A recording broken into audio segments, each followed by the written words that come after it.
Judy Bond's 6-year-old grandson stood in a creek near West Virginia. He held up a handful of dead fish and asked, "What's wrong with these fish?"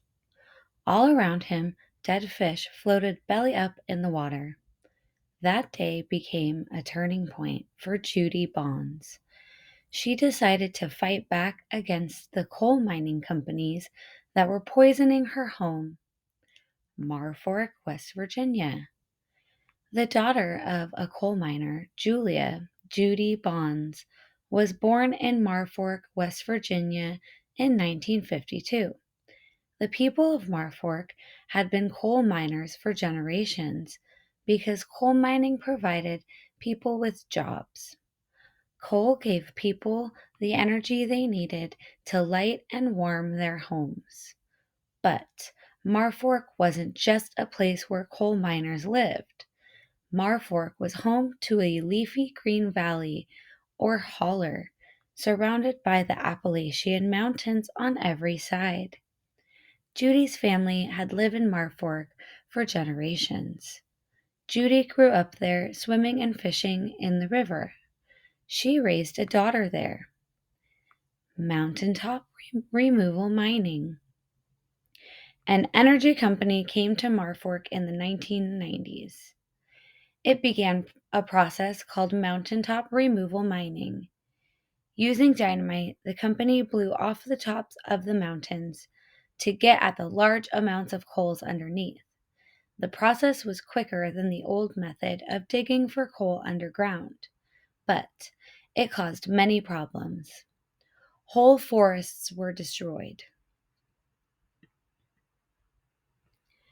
Dust from the explosions filled the air and settled over the towns.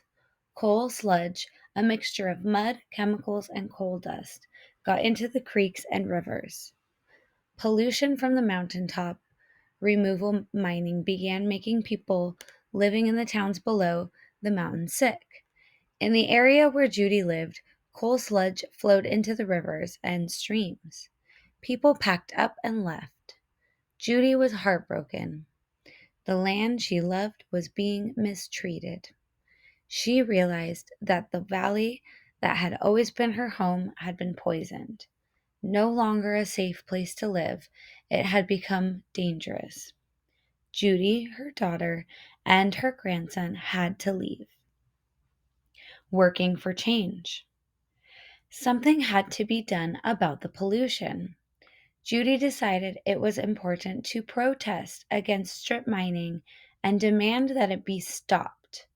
She felt that she must try to keep the area safe for people.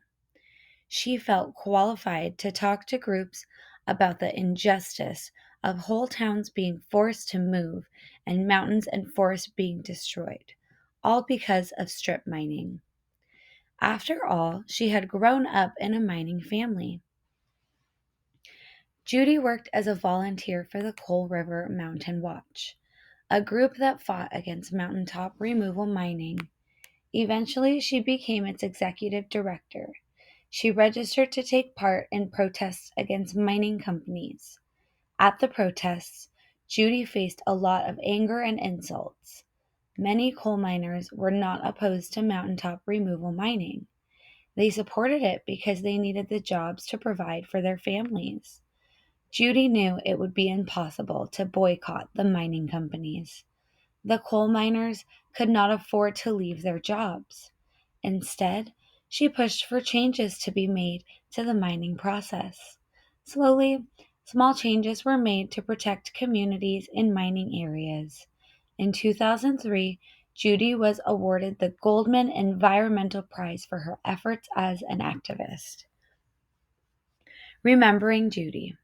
Sadly, Judy could not fulfill all of her goals.